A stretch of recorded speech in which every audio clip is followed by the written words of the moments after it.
আসসালামু আলাইকুম ওয়া রাহমাতুল্লাহি ওয়া বারাকাতুহু। ভাই মহতরম দোস্ত বুজুর্গ,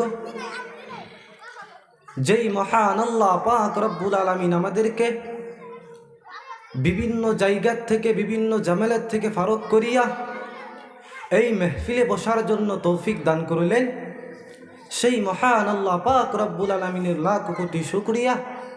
তাই তিনার ছোট্ট একটি লফজের দ্বারা আমরা প্রশংসা আদায় করে নেই। সবাই বলি আলহামদুলিল্লাহ, আলহামদুলিল্লাহি রব্বিল আলামিন। শুধু আলহামদুলিল্লাহ বলেই শেষ নয়, যে নবীকে সৃষ্টি না করলে এই 18,000 মখলুকাতকে সৃষ্টি করতেন না, এবং কি তুমি আমি এই পৃথিবীর বুকে আসতে পারতাম না। সেই দয়ার নবী, মায়ার নবীর উপরে কয়েক মর্তবা আমরা দুরূদ পড়ে নেই। সবাই বলি সাল্লাল্লাহু আলাইহি সাল্লাম, সাল্লাল্লাহু। ভাই মহতরম দোস্ত বুজুর্গ, আজকে এই যে জাউকাটা গ্রামে এই যে মেহফিল করা হইল, এই মেহফিলের কিন্তু এক একজনের এক দায়িত্ব আছে কিনা নাই?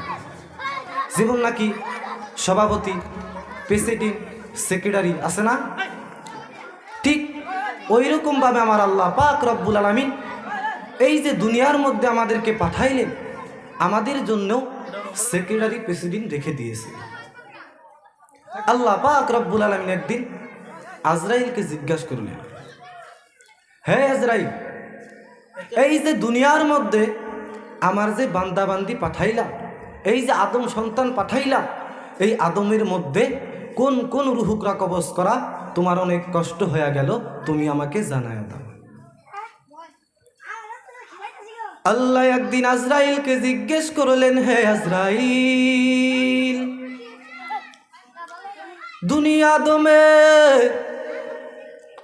রুহগুলা তুমি কবজ করেছো, দায়িত্ব তোমার। হে আজরাইল, তুমি আমাকে জানাও না, এই দুনিয়া আদমের মধ্যে কোন কোন রুহ কবজ করা তোমার অনেক কষ্ট হয়ে গেল। আজরাইল জানায়া দেয়, ও দয়ার মালিক, দুনিয়া আদমের মধ্যে 2টা রুহ কবজ করা আমার অনেক কষ্ট হয়ে গেল। বলে কোন 2টা রুহ? বলে 1 নম্বরে এক আল্লাহর বান্দি মহিলা, বিশাল এক সমুদ্র, সমুদ্রের মধ্যে জাহাজটা প্লাবনের মধ্যে পড়িয়া যখনই ডুবিয়া যাবে, ওই হালতে সবাই ডুবিয়া গেল। এক প্রেগনেন্ট মহিলা, গর্ভবতী মহিলা, কাঠের মধ্যে বসা, একটু পরেই এই মহিলা একটা বাচ্চা প্রসব করবে। তোমার কুদরতের কারিশমা, ওই আল্লাহর বান্দির একটু পরেই জাহাজের মধ্যে কাস্তের উপরেই বাচ্চা প্রসব হয়ে গেল। তখনই তোমার অর্ডার হয়ে গেল, হে আজরাইল যাও, এই বান্দির রুহটাকে তুমি কবজ করে নিয়ে আসো।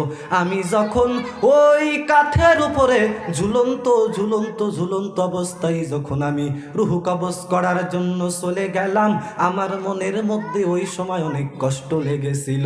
কারণ কি আল্লাহ জানেন না?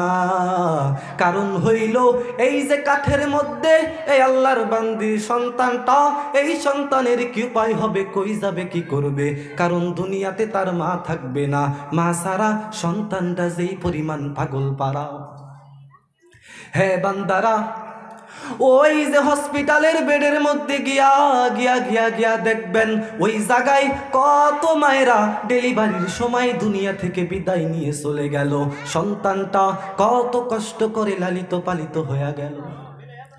70 বছরের ওই মুরব্বী নিজের মা হারাইয়া কান্দে, চোখের পানি ফালায়, ওই বাবা হারাইয়া কান্দে। কারণ বান্দা তো জানে আমার নাতি নাতনির অভাব নাই, এই দুনিয়ায় আমার ছেলের অভাব নাই, এই দুনিয়াতে আমি সব কিছু পাইয়া গেলাম, এখন আমার কোনো কিছুর অভাব নাই। কিন্তু আমার মা ছাড়া আমার ইতিম ইতিম অবস্থা হইয়া যায়, আমার বাবা ছাড়া আমার ইতিম ইতিম অবস্থা হইয়া যায়। সন্তানটা বড় হইয়া গেল, এরপরেও মা ছাড়া চলতে পারে না। মা যার নাই, মনে হয় ঘরের মধ্যে কোনো একটা নাই। যার বাবা নাই, ওই বান্দা পূর্ণাঙ্গ ভাবে বলতে পারে, মনে হয় ঘরের মধ্যে টাকা আছে, ছেলে আছে, স্ত্রী আছে, বউ আছে, পুত্র বধূ আছে, বাবা নাই, মনে হয় ঘরের মধ্যে কোনো একটা মালিক নাই। আছে ওই যে আজরাইল বলল, হে আল্লাহ, ওই যে জাহাজের মধ্যে ওই কাষ্টের উপরে ওই মহিলার রুহটা কবজ করা আমার অনেক কষ্ট হইয়া গেল। কারণ কি জানননি? কারণ হইল এই সন্তানের কথা চিন্তা ভাবনা করিয়া। কারণ আপনার আদেশ আমার মানাই লাগবে, কারণ আল্লাহর আদেশের উপরে অন্য কোনো কিছু করা যাবে না। আপনার আদেশ মানা লাগবে, নির্ধারিত টাইমের মধ্যে রুহ আমার কবজ করা লাগবে। কারণ আমি আপনার কমান্ড অনুযায়ী যাই সুন্দরভাবে চলাফেরা করি। আজরাইল তো বান্দা কারো কাছ থেকে অনুমতি নেয় না, শুধু নিয়েছেন নবীর কাছ থেকে। আল্লাহ আজরাইলকে পাঠাইলেন, হে আজরাইল যাও যাও, আমার নবীর কাছে তুমি দৌড়াইয়া চলে যাও। ওই নবীর রুহটাকে কবজ করার জন্য নবী যদি অনুমতি দেয় তাহলে নবীর রুহটাকে তুমি কবজ করবা। নবী যদি অনুমতি না দেয় তাহলে নবীর রুহটা কবজ করা তোমার পক্ষে সম্ভব হবে না। ওই নবী কেমন নবী পেয়েছো? যেই নবীর রুহটা কবজ করার জন্য আল্লাহ আজরাইলকে পাঠাইলেন আর বললেন, নবী যদি অনুমতি দেয় তাহলে কবজ করবা, নবী যদি অনুমতি না দেয় তাহলে কবজ করতে পারবা না। আজরাইল চলে গেল নবীর কাছে, যায়া বলে, হে নবী আমার, আল্লাহ পাঠিয়েছেন রুহটাকে কবজ করার জন্য। যদি অনুমতি দেন তাহলে রুহটাকে কবজ করে আমি নিয়ে যাব, যদি অনুমতি না দেন তাহলে কবজ করব না। নবী আমার বলে, অনুমতি দিব না, আল্লাহর কাছে আমার একটা কথা বাকি রইল। হে আজরাইল, আইনে আখি জিবরাইল, আমার ভাই জিবরাইল কই, তুমি আমাকে জানায়া দাও। যখন আজরাইলকে বলা হলো, আজরাইল বলে, জিবরাইল ফিস সামাইল উলা, প্রথম আসমানের মধ্যে আকাশে জিবরাইল বলে, যাও যাও, ওই জিবরাইলকে যায় খবর দাও, আমার কাছে আসতে বলো। আমি জিবরাইলকে দিয়া একটা খবর দেব, সে রবের কাছে সে পৌঁছায়া দিবে। আজরাইল চলে গেল জিবরাইলের কাছে। যখন জিবরাইল রাহমাতুল লিল আলামিনের দরবারে চলে গেলেন, নবী চোখের পানি ফালাইয়া কাঁদে। এই দেখে জিবরাইল যখন চোখের পানি ফালাইয়া কান্দে, নবী আমার ডেকে বলে, হে ভাই জিবরাইল, তুমি কেন চোখের পানি ফালাইয়া কান্দো? আমি বুঝলাম না। জিবরাইল বলে, নবী আপনি কেন চোখের পানি ফালাইয়া কান্দেন? আমি বুঝি না। আপনি তো আল্লাহর বড় প্রিয়, ওই রবের মুলাকাতে চলে যাবেন, ওই রবের সাক্ষাতে আপনি চলে যাবেন, তাহলে কান্না করার তো আপনার কোনো দরকার নাই, কোনো প্রয়োজন নাই। যখন জিবরাইল জানায় দেয়, হ্যাঁ নবী আপনি কান্না করেন কেন? আপনার তো কান্না করার কোনো দরকার নাই, ওই রবের মুলাকাতে যাবেন, ওই রবের সাক্ষাতে আপনি চলে যাবেন, তাহলে কান্না তো আপনার দ্বারা মানায় না গো নবী আমার। তখন নবী বলে, হ্যাঁ জিবরাইল, হ্যাঁ আমার ভাই, আমি কেন কান্দি পরে বলবো, আপনি কেন কান্দেন আগে বলেন। তখন জিবরাইল বলে, হে পয়গম্বর, এই যে পৃথিবীর মধ্যে আল্লাহ আমাকে নিযুক্ত করেছেন 1,24,000 পয়গম্বর, এই সব পয়গম্বরের কাছে ওহী নিয়ে আসার দায়িত্ব আমার। আমি কারো কাছে ওহী না অনেকবার আসি নাই, কারো কাছে 10 বার, কারো কাছে 20 বার, কারো কাছে 100 বার, কারো কাছে 50 বার, কারো কাছে 200-300 বার আমি ওহী নিয়ে আসলাম।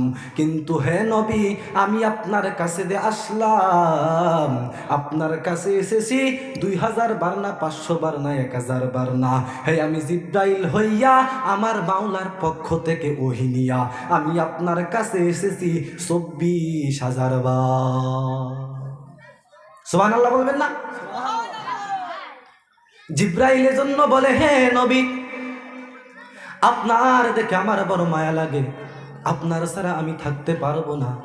হ্যাঁ নবী, আপনার সাথে আমার আর দেখা হবে না, আর সাক্ষাৎ হবে না, এই কথা চিন্তা ভাবনা করিয়া আমি কান্দি। হ্যাঁ নবী, আপনি কেন কান্দাইবেন বলেন।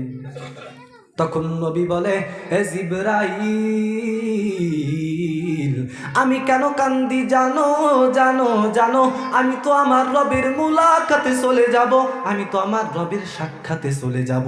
কিন্তু এই যে দুনিয়ার মধ্যে আমার যে উম্মতেরা থাকবে, এই উম্মতেরা আমি নবীর জন্য বড় পাগল, এই উম্মতেরা নবীর জন্য বড় পাগল পারা, নবী উম্মতের জন্য বড় পাগল পারা। নবী জানায়া দেয় আমার উম্মতের উপায়টা কি হবে, তুমি রবের কাছে যাও আর আল্লাহর কাছে গিয়া জানাইয়া দাও আমার এই উম্মতের দায়িত্ব আল্লাহ যতক্ষণ পর্যন্ত না নিবে ততক্ষণ পর্যন্ত রূহ কবজ করার অনুমতি আমি দেব না। জিব্রাইল চলে গেল মাওলার কাছে, যায়া বলে ও মালিক, আপনার পয়গম্বর রূহ কবজ করার অনুমতি দেয় না। ও মালিক, আপনার নবীর উম্মতের জিম্মাদারি যদি আপনি না নেন, আপনার পয়গম্বর রূহ কবজ করার অনুমতি দেবে না। আল্লাহ বলে হে জিবরাইল, ওই নবী পৃথিবীতে জীবিত থাকার অবস্থায় নবী উম্মতের জন্য বড় পাগল পারা, আমি নবীর জন্য বড় পাগল পারা, নবীকে আমি উঠাইয়া নিয়ে যাব।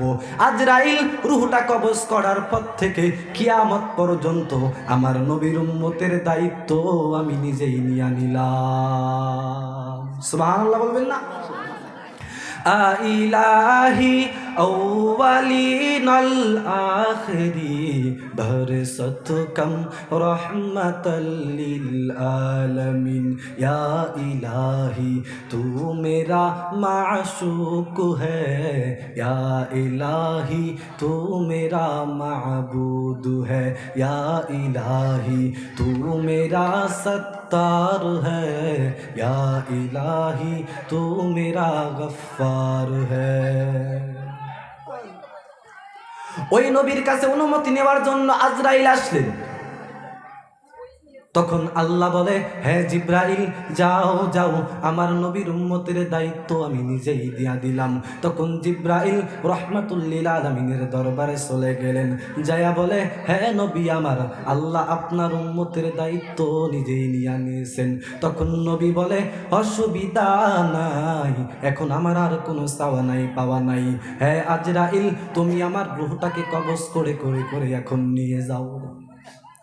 ওই আজরাইল নবীর বুকের উপর যখন হাতটা রাখলেন, নবী আমার চিৎকার দিয়া বলে ভাই আমার আজরাইল, আমার মনে হয় আমার বুকের উপর তুমি যে হাতটা রাখলা, এই যে হাতটা রাখছো, মনে হয় আসমান জমিন তুমি আমার বুকের মধ্যে উঠাইয়া দিলা।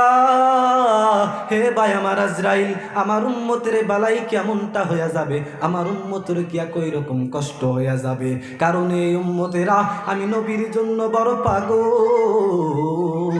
আসাম দেশ এখান থেকে মদিনা কত দূর, তবুও এই বান্দারা ওই মক্কায় যাওয়ার জন্য কত পাগল পারা। এমন কোন বান্দা নাই যে মক্কায় মদিনায় যেতে চায় না।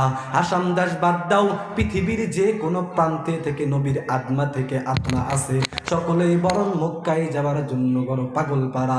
ওই যে কত বান্দা বলে হুজুর, কত মানুষ মক্কায় যায় মদিনায় যায়, আমার টাকা নাই, আমার এবিলিটি নাই, আমি মক্কায় যেতে পারি না, আমি সরাসরি নবীকে সালাম জানাইতে পারি না, আমার জন্য দোয়া করবেন, আমি জানি পৃথিবীতে বেঁচে থাকতে একবার হলেও জানি মক্কায় যেতে পারি, আমি জানি পৃথিবীতে বেঁচে থাকতে একবার হলেও জানি নবীকে সরাসরি সালাম জানাইতে পারি।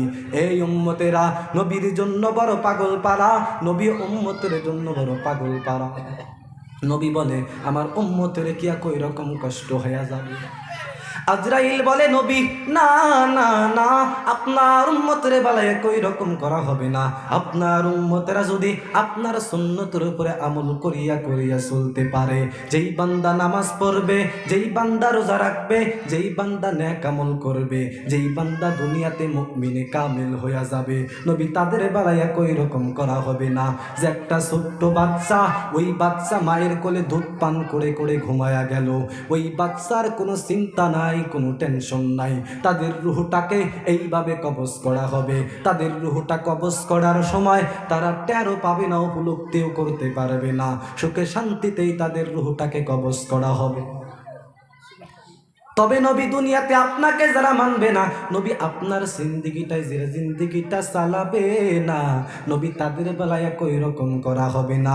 যে একটা জীবন্ত খাসি, ওই খাসিটাকে কোনো বান্দা যদি জবাই না করে, আস্ত যদি ওই খাসির চামড়াটাকে সিলিয়া ফেলা হয়, ওই খাসির যেই পরিমাণ কষ্ট হয়ে যাবে, তার চেয়েও বান্দা বেশি কষ্ট হয়ে যাবে। রঙ্গত বার বলি, নবীর বেলায় আজরাইল আসলেন, অনুমতি নিলেন। তোমার বেলায় আমার বেলায় কশিন কালেও নেওয়া হবেনি নেওয়া।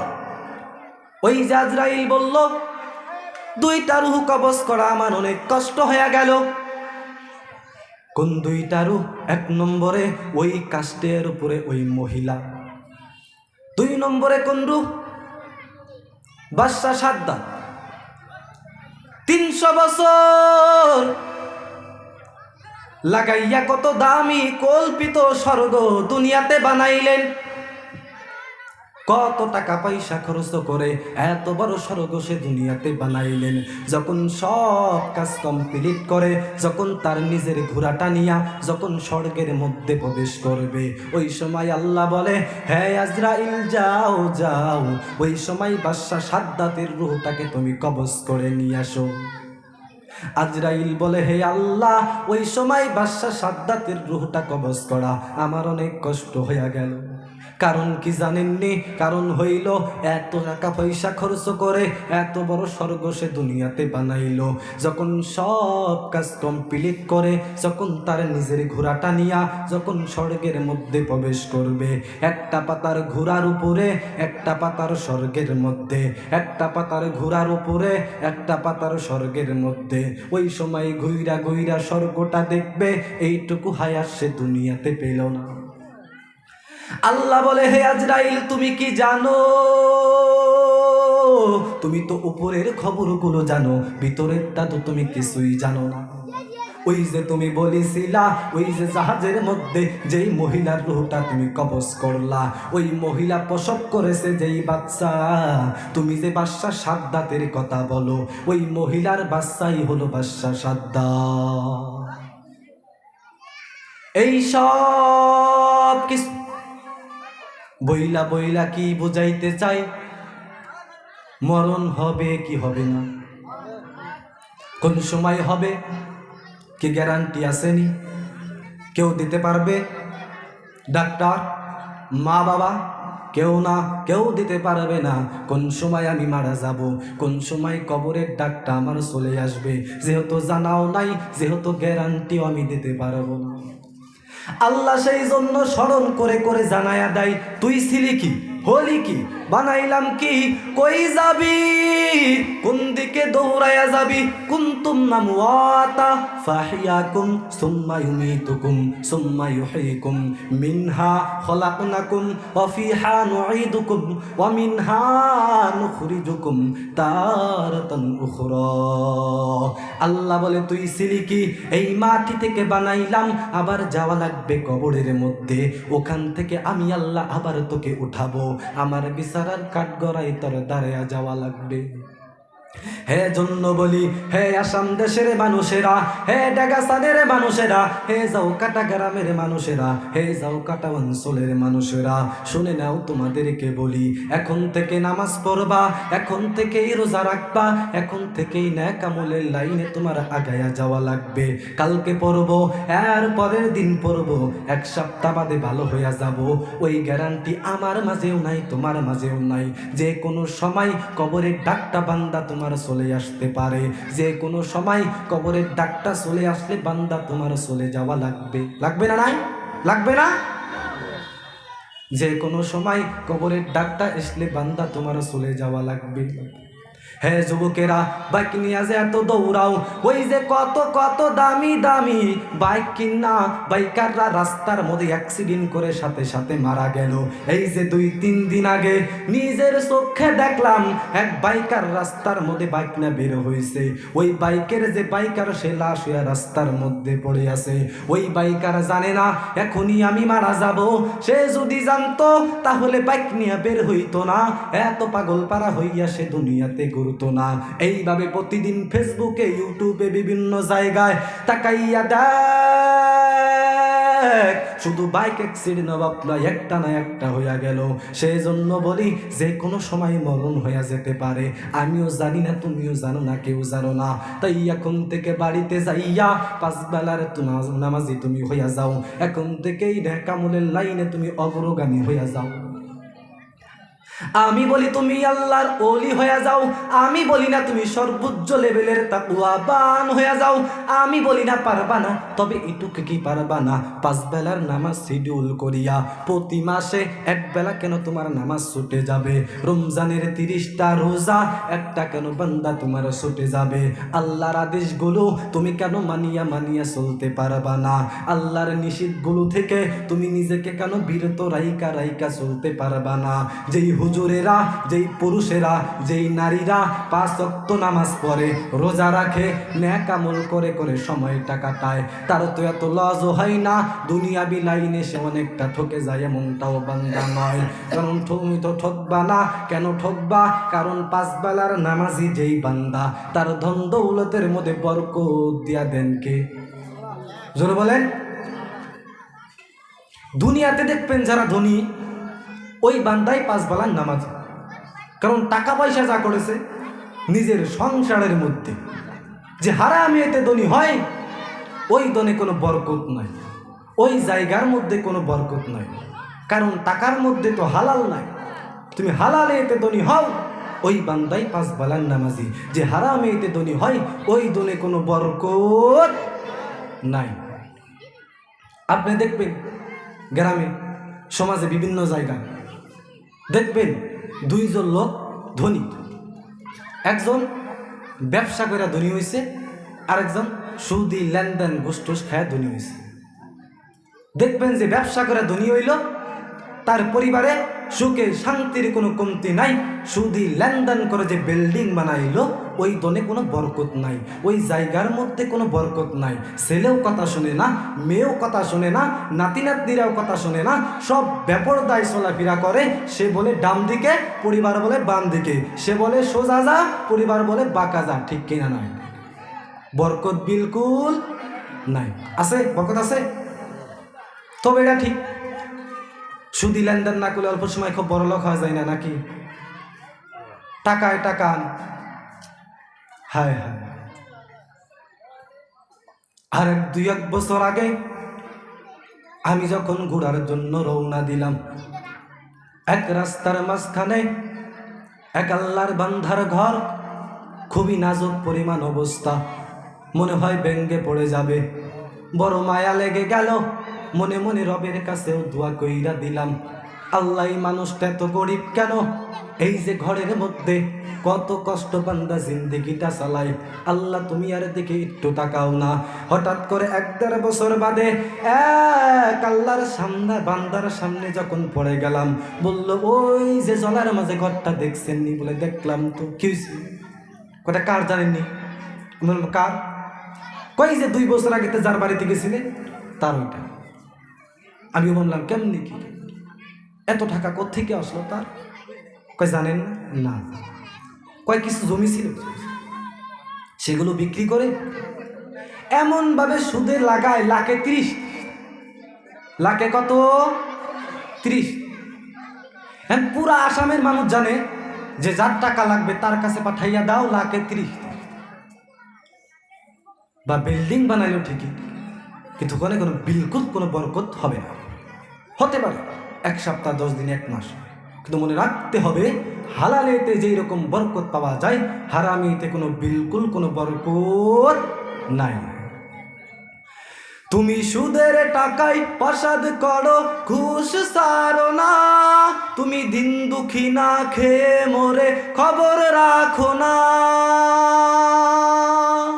তুমি সুদ খেয়েও বিচার করো সাজিয়া প্রধান, তুমি ঘুষ খেয়েও বিচার করো সাজিয়া প্রধান। তুমি কেমন মুসলমান? তুমি কেমন মুসলমান?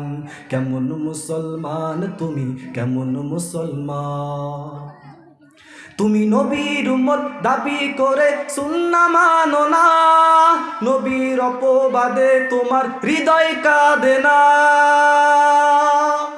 তুমি বিজাতীয় সংস্কৃতিতে সপেছো পরাণ, তুমি বিজাতীয় সংস্কৃতিতে সপেছো পরাণ। তুমি কেমন মুসলমান, তুমি কেমন মুসলমান, কেমন মুসলমান, তুমি কেমন মুসলমান। তুমি নবীর উম্মত দাবি করে সুন্নাহ মানো না, নবীর অপবাদে তোমার হৃদয় কাঁদে না। তুমি বিজাতীয় সংস্কৃতিতে সপেছো পরাণ, তুমি কেমন মুসলমান, তুমি কেমন মুসলমান। নামাজের সাথে নাই পরিচয়, মানো না কোরআন, নামাজের সাথে নাই পরিচয়, মানো না কোরআন। তুমি কেমন মুসলমান, তুমি কেমন মুসলমান, কেমন মুসলমান, তুমি কেমন মুসলমান। ঠিক কিনা নয়? মুসলমান দাবি করতে চাই, লাগবে কি? নামাজ, লাগবে কি? রোজা, লাগবে কি? নবীর সুন্নতের উপর আমল, লাগবে কি? ঘুষ মুক্ত উপার্জন, লাগবে কি? সুদ মুক্ত উপার্জন। এগুলো পারবো ইনশাল্লাহ? ওই রবের ক্ষমা নিয়ে নিয়ে চলতে পারবো ইনশাল্লাহ। আর যেগুলো ওয়াজ মাহফিল হয় এদের বিরোধিতা করব না। আশেপাশে 4-5 জন আছে, মিলা মিলা বলবে এত মাহফিল দিয়ে কি হয়, এত বক্তা দিয়ে কি লাভ, এই বাদ দাও, প্রতিদিন মাহফিল হয়, এত বক্তা দিয়ে কি লাভ। বুঝের বড় অভাব, বুঝের বড় অভাব। আরে তুমি এই কথা কেন বলো? তুমি আরো বলবা মাহফিল বেশি হবে, মাদ্রাসা বেশি হবে, মসজিদ বেশি হবে, নেক আমলের মার্কাজগুলো বেশি হবে, কারণ ওখানে কোনো হারামিতে কথা বলা হয় না। আর এখন তুমি চিন্তা ভাবনা করে দেখো, একটা মানুষকে যদি বারবার নামাজের কথা বলি, বারবার রোজার কথা বলি, বারবার নেক আমলের কথা বলি, ওই মান্দাটাই না একদিন চিন্তা করবে, হেই এত নামাজের কথা বলে নামাজ একটা কইরা দেখি না, রোজা একটা রাইকা দেখি না, আওয়াবিন একদিন কইরা দেখি না, ইশরাক একদিন কইরা দেখি না, নেক আমল একদিন কইরা দেখি না, দান সদকা একদিন কইরা দেখি না। এই যে দেখিটাই বান্দাকে আস্তে আস্তে আস্তে আস্তে হেদায়ত নামে দৌলুক পাওয়া যাবে। একটা বান্দা যদি এই মাহফিল থেকে হেদায়ত পাই, ওই বান্দার জন্যই তো মাহফিলটা কবুল হয়ে যাবে। কারণ এই মাহফিলের কারণেই তো এই বান্দাটা আগে নামাজ পড়তো না, এখন পড়ে, আগে রোজা রাখতো না, এখন রাখে, আগে সুদ খাইতো, এখন খায় না, আগে ঘুষ খাইতো, এখন খায় না, আগে মিথ্যা বলতো, এখন বলে না, আগে গালাগালিজ করতো, এখন করে না। এখন আমি বলি তুমি 4-5 জনে মিলা বললা এত মাহফিল দিয়ে কি হয়, এত বক্তা দিয়ে কি লাভ। এখন আমি বলি এই মাহফিলের কারণেই তো এই বান্দাটা একটা হেদায়ত পাইলো, এই বান্দার জন্যই তো মাহফিলটা কবুল হয়ে গেল। আর কিছু লাগবে? আর কিছু লাগবে না। আমি আমার এই অনুসন্ধান করি যে আমি যদি একজন মানুষকে নামাজে বানাতে পারি, সে নামাজ পড়বে, তার নামাজের সবটুকু আমার আমল নামে আসবে কি আসবে না? এই পৃথিবীতে কোটি কোটি টাকা করে কোনো লাভ হবে না, সব ফেলে যেতে হবে। আর তুমি এখন মইরা দেখো না, রাত হয়ে যাবে, সকালে তোমার বড় ছেলে আছে না, বলবে ঘরের থেকে লাশটাকে নামায় দাও। তোমার ছোট ছেলে তোমার শরীরের গুঞ্জি বিলেট দিয়ে কেটে কেটে রেখে দিবে, মাজার বাইটা যেটা আছে তা কেটে রেখে দিবে, কিচ্ছু যাবে না। এই কোটি কোটি টাকা কোথায় যাবে সেদিন? সেদিন তোমার আমল ছাড়া তোমার সঙ্গে কেউ যাবে না। কোটি টাকার মালিক দেখো অভাব হয় না দূর, কোটি টাকার মালিক দেখো অভাব হয় না দূর, গরিব দেখো আরাম করে মনটা বাহাদুর। ফেরাউনের লাশটা দেখো মিশর জাদু ঘরে, খাই না মাটি পোকা মাছি সবাই ঘৃণা করে। হৃদয়ে আসিবে যার নম্রতা সদার, রহমত আসিবে সেটা প্রভুর আদা। বড়র বড়াই থাকলে মনে রহমত আসবে না, নিজেকে নিজে ছোট মনে করিও সাদা। উঁচু জমিন থেকে পানি নিচে জমিনে যায়, তেমনি করে ইলম আসে নম্রদের হৃদয়। ভোগ বিলাসের বাড়ি গাড়ি সব পড়িয়া রবে, থাকতে সময় স্মরণ করো আল্লাহ আমার রব। লা ইলাহা ইল্লাল্লাহ, লা ইলাহা ইল্লাল্লাহ, লা ইলাহা ইল্লা। ভাই একটু আওয়াজের সাথে জোরে করে সবাই একসাথে বলি, লা ইলাহা ইল্লাল্লাহ, লা ইলাহা ইল্লাল্লাহ, সুবহানাল্লাহ সুবহানাল্লাহ ওয়ালহামদুলিল্লাহ ওয়ালা ইলাহা ইল্লাল্লাহ, সুবহানাল্লাহ সুবহানাল্লাহ ওয়ালহামদুলিল্লাহ ওয়ালা ইলাহা ইল্লাল্লাহ, লা ইলাহা ইল্লাল্লাহু মুহাম্মাদুর রাসূলুল্লাহ সাল্লাল্লাহু আলাইহি ওয়াসাল্লাম। ভাইরা আমার, বিশ্ব নবীর জামানায় নবী মসজিদ নববীতে সাহাবাদেরকে নিয়ে বসে গেলেন। তখন নামাজ শুরু হয়ে যাবে, সব সাহাবারা মসজিদে এসে পড়ল, কিন্তু নবীর এক সাহাবী আব্দুল্লাহ আনসারী সে আসে না। সে সবার পরে মসজিদে যায়, আবার সবার আগে মসজিদ থেকে বার হয়ে যায়। এই কার্যকলাপ সাহাবীরা প্রতিদিন দেখে। তো সাহাবীরা দেখে একদিন আমার নবীর কাছে নালিশ জানায় দিল, হ্যাঁ নবী, আপনার একজন সাহাবী আব্দুল্লাহ আনসারী আপনার পিছনে 5 ওয়াক্ত নামাজ বা জামাতে আদায় করে, 5 ওয়াক্ত নামাজ আদায় করে, কিন্তু হ্যাঁ নবী, এর ভিতরে পুরোপুরি একটা দোষ আছে। সে সবার পরে মসজিদে যায়, আবার সবার আগে মসজিদ থেকে বার হয়ে যায়। কেন সে এমন করে? আপনি কথাগুলো শুনুন। আমার নবী একদিন আব্দুল্লাহর বাড়িতে গেলেন, যায় বলে, আব্দুল্লাহ। বলে, নবী কেন ডেকেছে? কয়, তোমাকে কেন ডেকেছে তুমি জানো? তুমি মসজিদে আমার পিছনে বা জামাতে 5 ওয়াক্ত নামাজ আদায় করো, কিন্তু তুমি সবার পরে যাও, আবার সবার আগে মসজিদ থেকে বার হয়ে যাও। কেন তুমি এমন করো? কেন? তোমার কোনো বিপদ হয় নাকি? তোমার কোনো মুসিবত হয় নাকি? তুমি আমাকে বলো। আব্দুল্লাহ চোখের পানি ছেড়ে ছেড়ে দিয়ে বলে, নবী আমার, আমি আব্দুল্লাহ বড়ই গরিব। এই যে দেখতেছেন বাড়ি, এই বাড়ি ছাড়া আমার আর কোনো সম্বল নাই। এই যে দেখতেছেন জামা, এই জামা ছাড়া আমাদের স্বামী স্ত্রী আর কোনো জামা নাই। একটা জামা দিয়া আমরা 2 জনে মিলে নামাজ আদায় করি। আমার নবী চোখের পানি ছেড়ে দিলেন, আল্লাহর কাছে বলে, ও মালিক, আমার এই সাহাবীদের মধ্যে আব্দুল্লাহ এতটাই গরিব, আল্লাহ আমি জানি আমার সাহাবীদের মধ্যে গরিব আছে, কিন্তু আব্দুল্লাহর মতো এত গরিব সাহাবী যে আমাদের মধ্যে আছে। আল্লাহর কাছে বলে, আর নবী চোখের পানিগুলো সারে। আবু বকর ওমর ওসমান বলে, আমার নবীকে আব্দুল্লাহ জানো কি বলেছে? সেই কথা বলার পরে আমার নবীর চোখ দিয়ে টপ টপ করে পানিগুলো পড়ে। আবু বকর তার কাছে যায়, ওমর ওসমান তার কাছে যায়, গিয়া জানতে চাই, কেন আমার নবীকে তুমি কি বলেছো? সেই কথা বলার পরে আমার নবীর চোখ দিয়ে টপ টপ করে পানিগুলো পড়ে। কেন কান্না করলো? কেন চোখের পানি ছাড়লো? আমার নবীর মনে তুমি কি আঘাত দিয়েছো?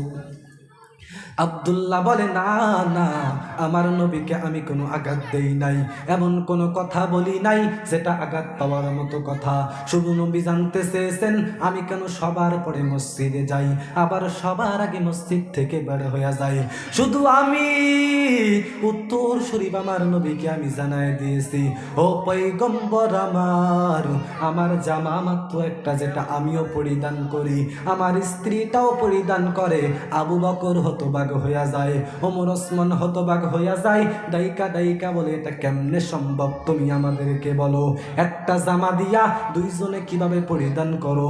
আব্দুল্লাহ চোখের পানি ছেড়ে ছেড়ে ছেড়ে দিয়ে বলে, রে আবু বকর, আমি আমার ঘরের মধ্যে এমন একটা ঘর তো তৈরি করেছি, যেই ঘরের মধ্যে আমি অবস্থান করতে পারি, আমার স্ত্রীটা অবস্থান করতে পারে।